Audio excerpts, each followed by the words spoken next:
దిక్కుమాలిన ప్రభుత్వం రా, ఏం ప్రభుత్వం అయ్యా, దిక్కుమాలిన ప్రభుత్వం గిట్లున్నది. రైతు భరోసా విషయంలో రైతులను ఇంతగానో మోసం చేస్తుందా? ఇప్పటి వరకు చూసుకున్నట్టయితే రైతుకు రావాల్సిన మొత్తం 3వ విడతకు సంబంధించి చెల్లింపులు అనేవి చేయకముందుకే వానాకాలం వేస్తామని అయితే ఇప్పుడు గొప్పలైతే చెప్పుకుంటారు అన్నమాట.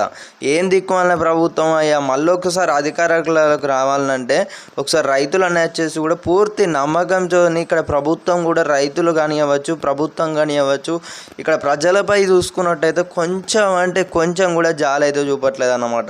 సో ఏం దిక్కుమాలిన ప్రభుత్వం మళ్ళీ అధికారంలోకి వస్తుందా అంటే ఇక సుక్కలు చూపెడతారన్నమాట. మన ప్రజలు చూసుకున్నట్టయితే రైతన్నలు అయితే ముఖ్యంగా ఇక్కడ రైతు భరోసా విషయంలో దెబ్బ అనేది మామూలుగా తగలలే.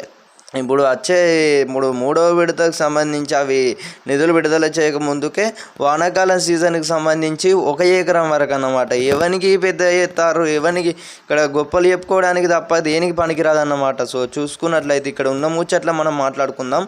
రైతుకు సంబంధించి ఇక్కడ రైతు భరోసా విషయంలో 9,000 కోట్లు అయితే అలాగే 5,000 కోట్లు అయితే ఇప్పటివరకు నిధులు విడుదల చేసామని చెప్పారు. 5,000 కోట్లు నిధులు విడుదల చేసినట్లయితే మరి 4 ఎకరాల వరకు అమౌంట్ అయితే పడాల్సి ఉంటుంది, 5 ఎకరాల వరకు అమౌంట్ అయితే పడాల్సి ఉంటుంది. ఇక్కడ పంట పెట్టుబడి సాయమే ఇచ్చేది, మీరు ఏమో గొప్పలు చెప్పుకున్నాడు తప్ప ఇక్కడ ఏమైతే లేదన్నమాట. మొత్తం కట్ట మొత్తం మింగేసారు అన్నమాట.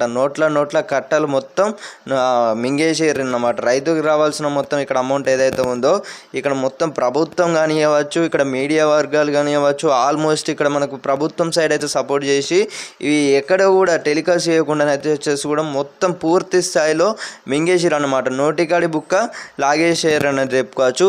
సో వాళ్ళందరూ కూడా ఎదురు చూస్తున్నారు. రైతు భరోసా విషయంలో ప్రభుత్వం ఎందుకు నిధులు విడుదల చేయలేకపోతుంది, ఇంకా విడుదల చేస్తుంది, ఇవాళ విడుదల చేస్తుంది, రేపు విడుదల చేస్తుంది అనుకుంటే చెప్పుకుంటూ పోతూనే అయిపోతుంది అన్నమాట. సో ఇక్కడ ప్రభుత్వం ఇక్కడ రైతులపై ఉన్న ఇష్ట ప్రకారం చూసుకున్నట్టయితే ఇక్కడ మొత్తం నిధులకు సంబంధించి ఢిల్లీకి సేకరించుతున్నారా లేదా ఈ మంత్రుల వెనక వేసుకుంటున్నారా? వ్యవసాయ శాఖల మంత్రి ఉంటారన్నమాట. తుమ్మల నాగేశ్వరరావు గారు అయితే ఉంటారు. ఆయన చూసుకున్నట్టయితే ఆయన వ్యవసాయ శాఖల మంత్రి, పేరుకే వ్యవసాయ శాఖల మంత్రే కానీ ఇప్పటి వరకు ఆయన మాట్లాడింది లేదు. ఒక నోట్లకెళ్ళి అయితే ఒక ముచ్చట కూడా ఇప్పటివరకు అయితే చెప్పాల్సిన అంశాలు ఏవైతే ఉన్నాయో వాటికి సంబంధించి అయితే ఏం కూడా ఇప్పటివరకు అయితే చర్చించలేదన్నమాట. సో ఇక్కడ రైతు భరోసా విషయంలో ప్రభుత్వం మొత్తం మోసం చేస్తుందన్నమాట. చెప్తున్నట్టు పోతుంటే ఇప్పుడు 1 ఎకరం వరకు ఉన్నటువంటి రైతులందరికీ కూడా 6,000 రూపాయల చొప్పున అమౌంట్ అయితే పడుతున్నట్లయితే సమాచారం. 6,000 రూపాయలే పడతాయి అన్నమాట. 6,000 రూపాయలు పడితే గదే మన దిక్కు అన్నమాట. సో ఇదన్నమాట ఇన్ఫర్మేషన్. ప్రతి ఒక్కరైతే ఇన్స్టాగ్రామ్ పేజ్ని అయితే మన ఇన్స్టాగ్రామ్ పేజ్ని కాకపోయినా కూడా యూట్యూబ్ ఛానల్ని సబ్స్క్రైబ్ అయితే చేసుకోండి. సబ్స్క్రైబ్ చేసుకొని గడిసిమల్లోకి అయితే ఆల్లో పెట్టుకోండి. మేము ఇచ్చే ప్రతి ఒక్క లేటెస్ట్ అప్డేట్స్ కూడా మీకు రానున్నాయి.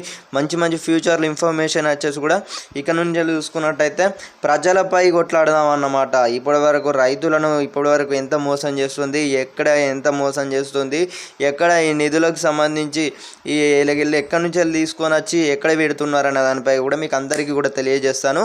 సో ఓకే గైస్, మళ్ళీ కలుసుకుందాం. జై హింద్.